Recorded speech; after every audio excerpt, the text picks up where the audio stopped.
The Grim Drive podcast explores mental health through the lens of professional sports and athletes. Pro athletes come forward more and more with stories about their mental health journey, what they have endured, and how they managed to push through, reflecting a mental health stigma that continues to be reduced. Pro athletes also leverage mindset to achieve peak performance, as well as representing and often driving elements of popular culture through the use of social media, technology, and personal branding. This places athletes front and center as role models for people of all ages, giving them a platform to reach many and deliver important information, including information about mental health.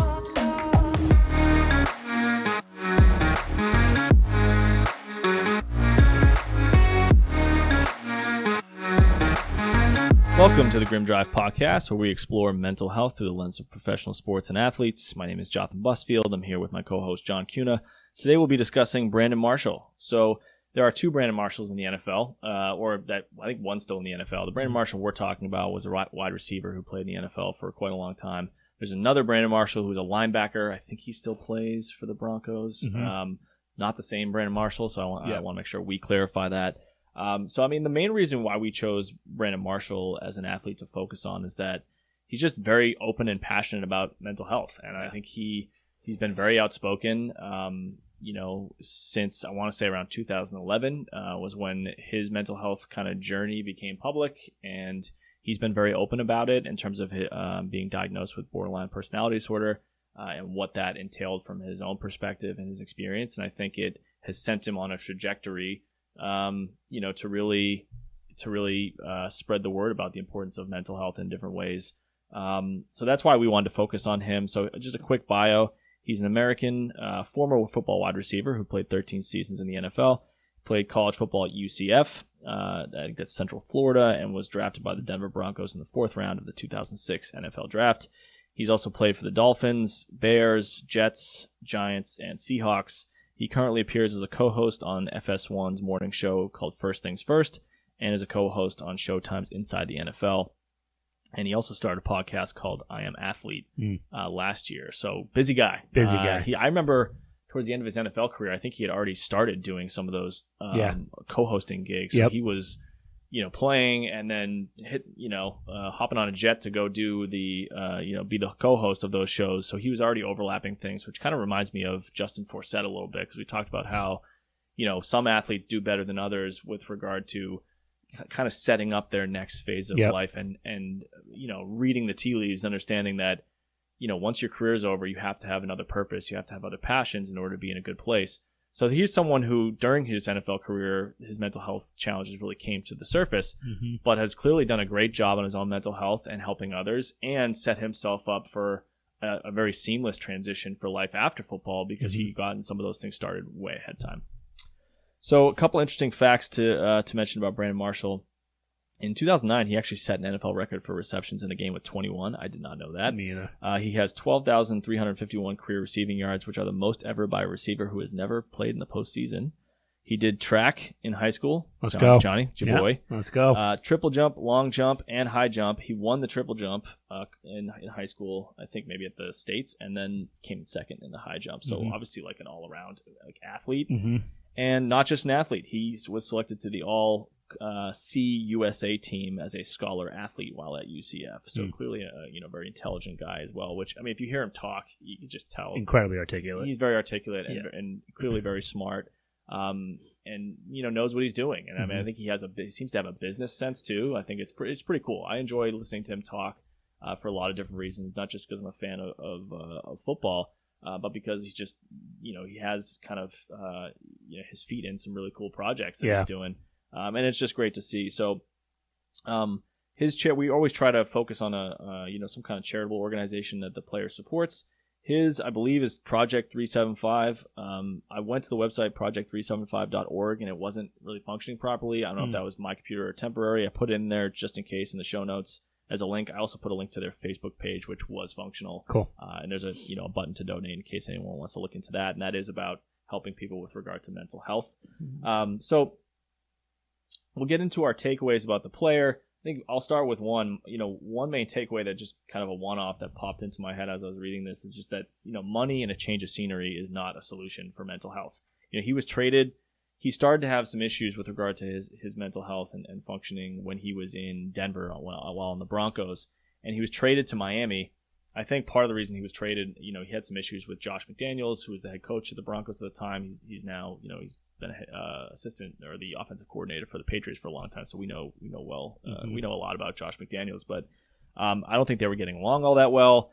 I think Brandon Marshall, he says that he wanted some recognition from the Broncos by signing him to a long-term deal, and then reflects on it now, saying, "I understand why they didn't." Right. I was struggling and wasn't being honest with myself about that. Mm-hmm. So the Broncos traded him to Miami. He signed a contract of 5 years and $50 million. And on the surface, you'd think $50 million going to South Beach. What could be wrong with life, right? And I think we see this a lot with. I know I do with some of the young guys I work with who think, especially when they're college or maybe post-college, they're having some issues with their career, things like that. They often think that if they have more money or they could just I'll just move out west. I don't like Massachusetts. I'll just go to California and everything will be fine. And I think that kind of escapism is something that is very tempting for people. Like either the money will help me escape or the change of scenery will help me escape. And you go there and you're still the same person. Mm-hmm. And I think people trying to run away from who they are need to recognize that might give you a temporary kind of distraction, but it's not going to change what's going on. So it's just another avoidance tactic, and it doesn't mean just if you get a lot of money or you leave somewhere that all the stuff that's still in your head it's coming with you. Exactly. So exactly. It's not going anywhere. Exactly. It's gonna resurface at some point. So that was one takeaway I had. What about you, John? Yeah, I think one thing that you make is that's a good point, because I hear this a lot, and I think about like money and scenery, like what do they have to complain about? And I think that it's definitely one of those things where it just increases a barrier for people seeking help, because they're like, well, you've got $50 million and you're living in South Beach in gorgeous weather and you're doing what you love. What do you have to complain about? And I think people hear about that, or athletes specifically, or people who are struggling hear that and they're like, well, maybe they're right? Maybe I should be able to deal with this on themselves. And they're already sort of going up against the stigma for guys especially, and again for black males as well, of like seeking treatment. And you're just layering in all these barriers and barriers and barriers to be able to seek treatment. And it's difficult to watch. And Brandon talks a lot about that, of like overcoming some of those things when he finally did. It now has led him to what you were talking about, like his purpose, like his new purpose of being an advocate for mental health and raising awareness and helping people. And he's all over the place doing that. And that was same with me. Obviously biased of like someone doing the work as well, but that was definitely the biggest standing out for me, of like him being able to, and you mentioned this too, like transitioning from one purpose.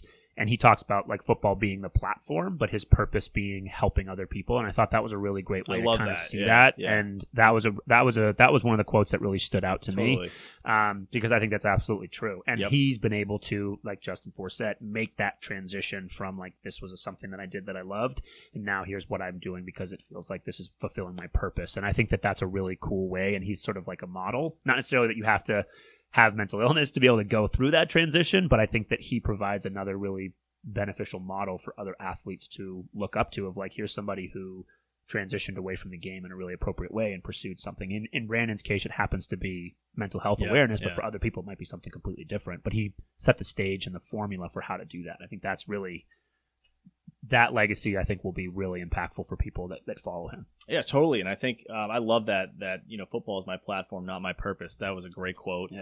Really well said. And I definitely latched onto that as well. And I think, he's someone I didn't even realize, I feel like we owe him an apology. I didn't realize until doing the research for this that based on the timeline in 2011, I didn't realize it was that long ago when he first started talking about mental health. He's one of the first kind of athletes to really do it. I think it made me think of, we did that episode on Shamiko Holtzclaw and adjustment, and in that episode we talked about Meta World Peace, who used to be called Ron Artest, being one of the first people, because he kind of grew up in the same area as Shamiko Holtzclaw and kind of had some funny quotes about her. Yeah. And I want to say around somewhere in 2008 to 2010 range is when when the Lakers, I think this is when they beat the Celtics, which it's for the most part successfully removed from my memory, as if it never happened. I was actually at Game 5 when they won, and then they lost the next two at LA. That's awful. So I don't want to talk about that. But when they won, I think Meta World Peace thanked his psychiatrist or psychologist, something like that. And that was around 2009, 10, something around that range. And Brandon Marshall came out around 2011 with this. So he's one of the first athletes to really put his experience on display. And I know he got a lot of flack from people because of what he was going through, the nature of how it transpired before he got the help he needed. Yeah. And so to go through what he went through and to be a voice then and now, I think he deserves a lot of credit for that.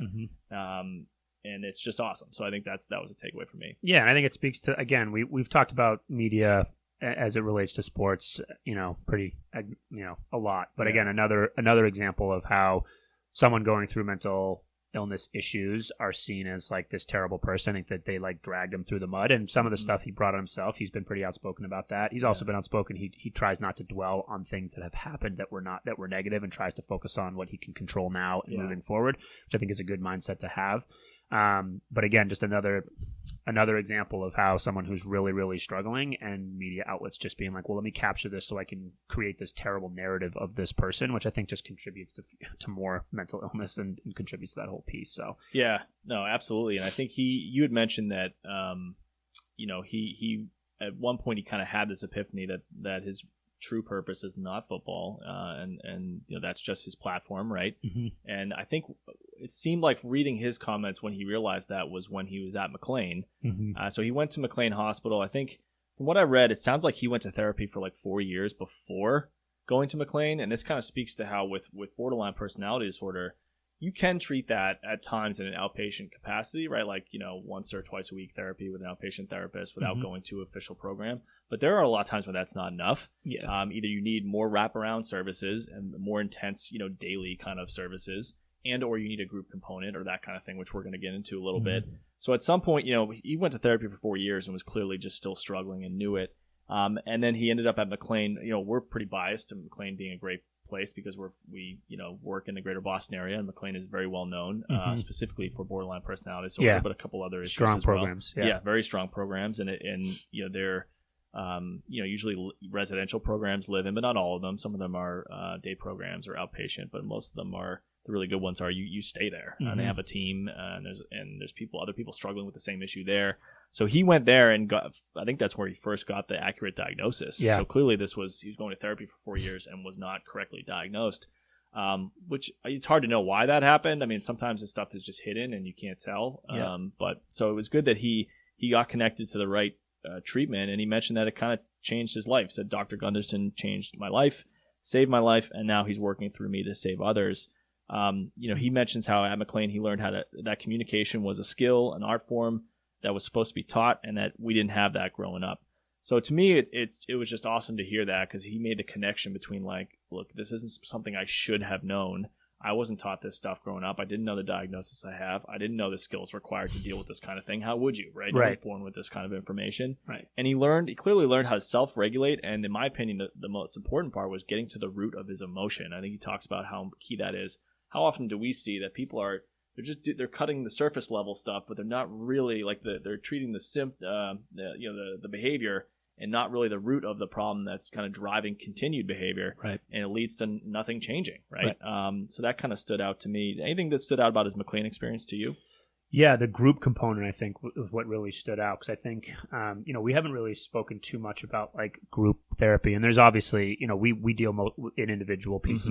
We have run groups in the past, but for the most part, it's individual. And I think it brought up a good point. I think group therapy really worked well for him to be able to see other people having a similar type of experience and hear other people mention things that he was probably experiencing. There's value to that, especially with borderline.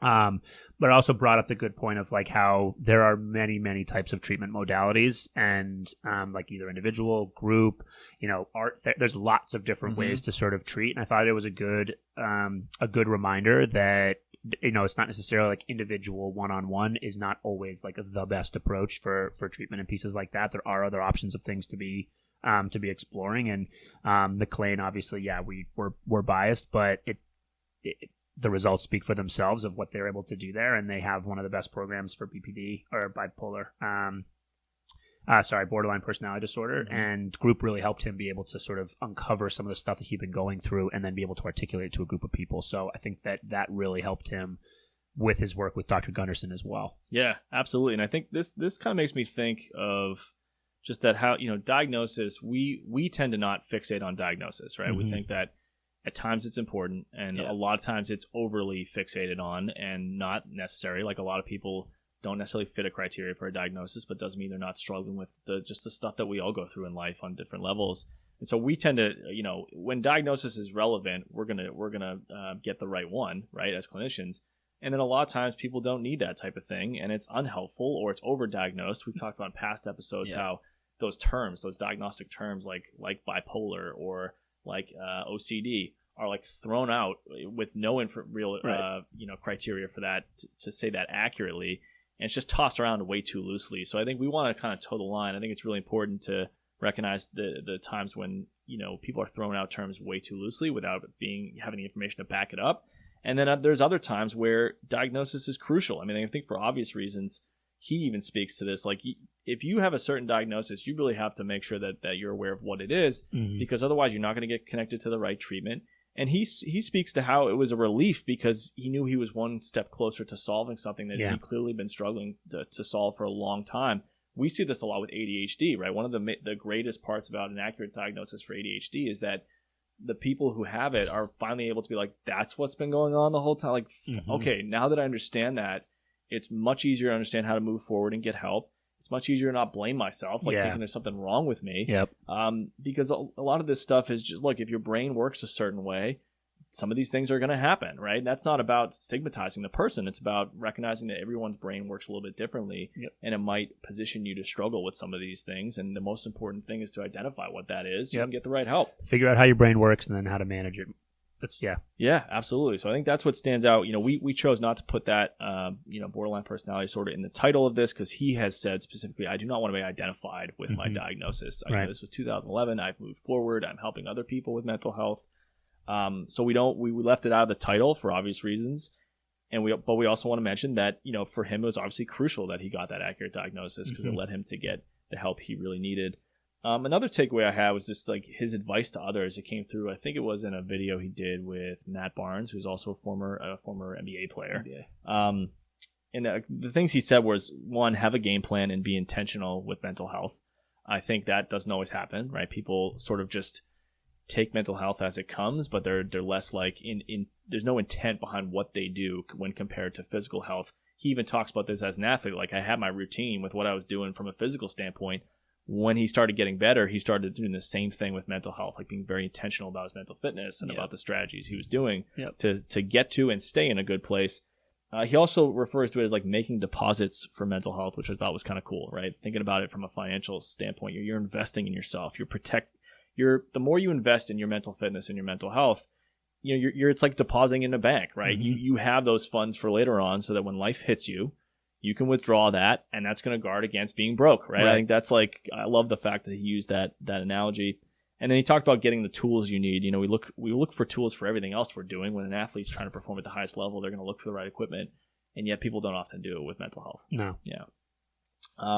So that was, his advice to others, I thought really came through in terms of the way he put it. I found very helpful, and I think if other people are listening to him, they would find it helpful as well. We always try to do that in our episodes, try to put things into terms that people can take with them and put to good use. So I thought that was really cool.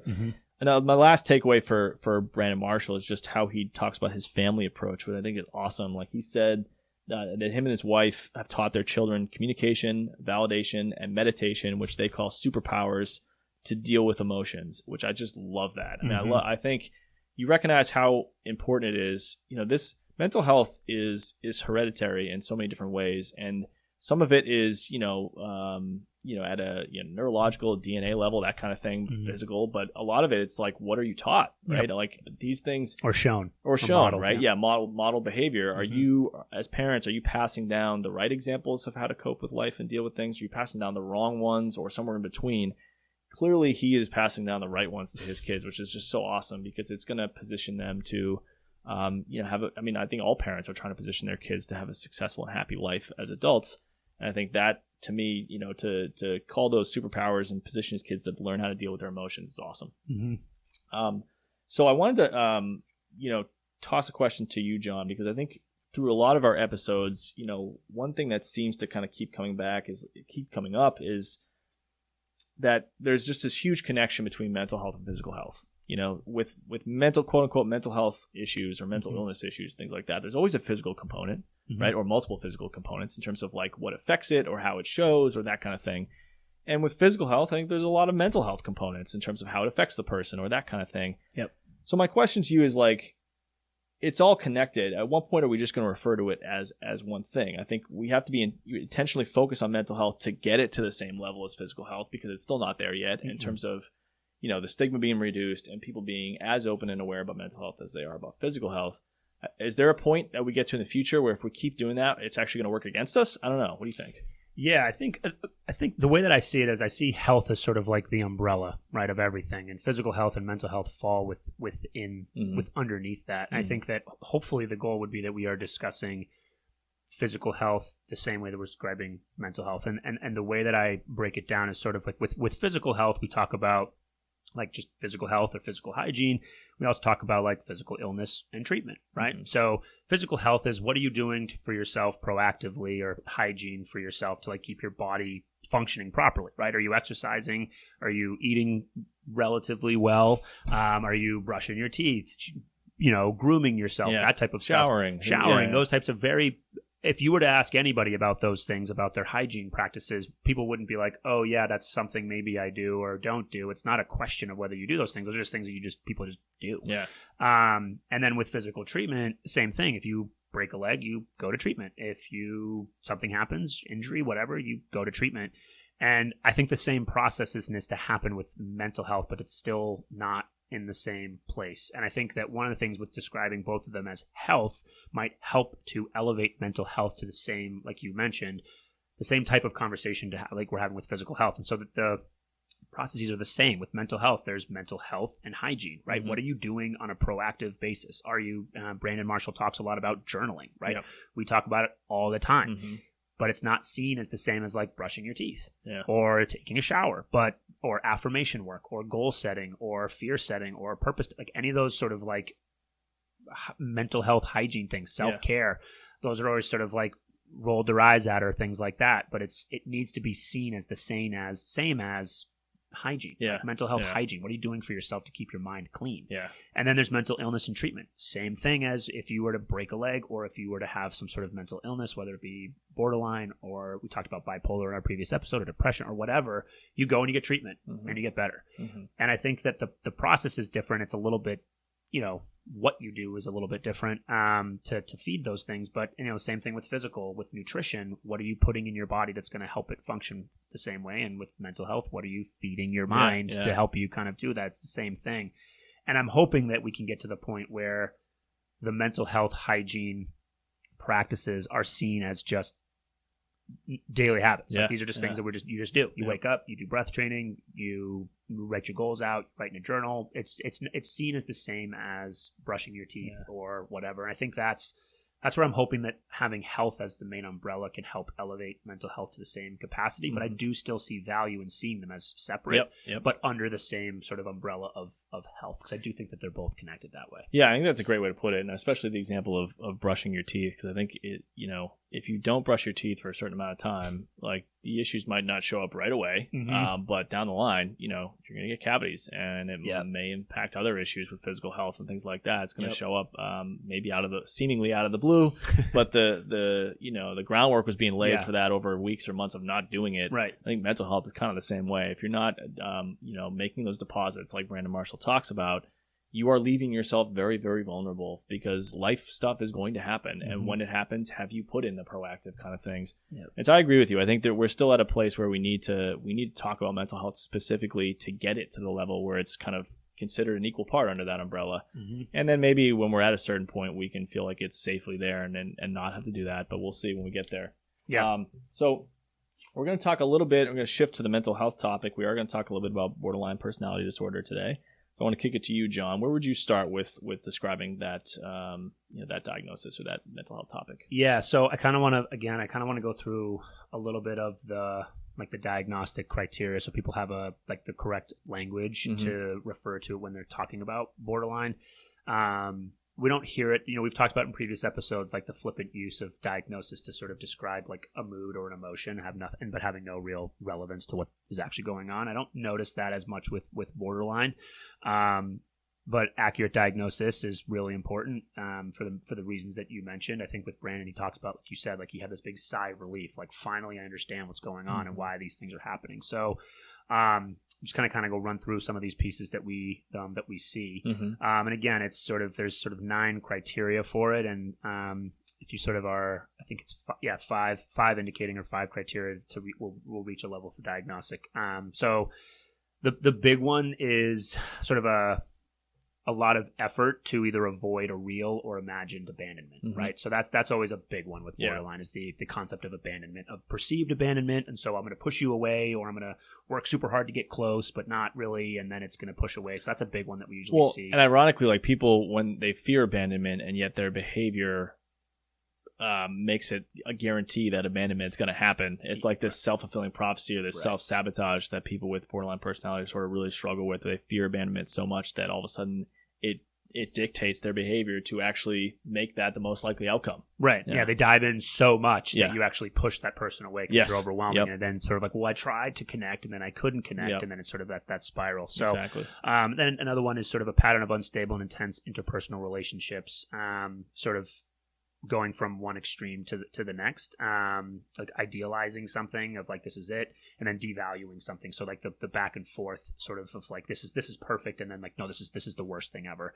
And that sort of an unstable piece of like those intense feelings around that. Yeah. So that relates to, there's a book on borderline personality disorder for people, for family members typically, but also friends of someone that has it, and it's called Walking on Eggshells. And that's, I mean, the title is self-explanatory. It's like the cycle between someone with borderline personality disorder idealizing one day or one moment and then devaluing the same person almost immediately. On the flip side, it just leads to this kind of like, where do I stand? And you feel like you have to walk on eggshells with that person because you never know where you stand. It's always flipping from one side to the next. Right. You never know what you're going to get. So you're just like constantly cautious around am I going to say the wrong thing that's going to blow this person up or not? Correct. And I think that is what often leads to, because those are, if you could describe those as 2 poles almost, right? Idealizing and devaluing. It's very much bipolar. You tend to see this get misdiagnosed as bipolar quite a bit because people see the person swinging so much drastically to think, oh, that far of a jump, you must be bipolar. Right. And it's not the same thing. It's not. Yeah. Right. Exactly. So again, identity seems to be obviously an issue with this too, and there's a lot of like self-image and self-esteem, which plays out in a lot of other diagnostic pieces, but that's one that's so it's very unstable, it's very, very critical, and pieces that way. And then the next one is impulsivity, and it's usually in 2 different areas. So like massive spending, sexual exploitations, substance misuse, reckless decision making, binge eat, like it's sort of impulsivity in those different risk-taking behaviors basically, and usually wanting at least two of those areas, and that they're self-damaging. And then sort of the recurrent suicidal behavior, whether it's gestures or threats, those types of things, or self-harm, that type of stuff, some of that stuff starts to come into play. And then the instability in mood, we talked a little bit about that stuff too. So, irritability, heightened places of anxiety, and it's usually lasting for like hours, if not days. So rather than sort of like a highly anxious moment for a few moments, it's like an extended period of time that usually happens. Chronic feelings of emptiness, which again, to your point, like that might look like depression, right? That might look, so when you're talking about accurate diagnostics, it could be like, oh, is this person depressed, bipolar? And that's one of the symptoms that can kind of be, maybe misunderstood if not given the fuller picture. And then intense anger or difficulty controlling anger. That's another one that usually you see of like one of those flippant behavior pieces of like now all of a sudden they are intensely or angry.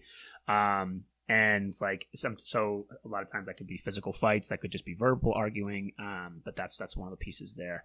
And then sort of like potentially dissociative symptoms, and like paranoid difficulties. So like paranoid of how people are going to react to you, or when it comes to relationships, that this person's going to do this and this person's going to do that. It's like a heightened sense of paranoia. So because that fear of abandonment, plays through. So that's sort of like the diagnostic criteria for borderline. And like you said, I think it's really important to get a firm understanding for diagnosis, because then you can treat accordingly.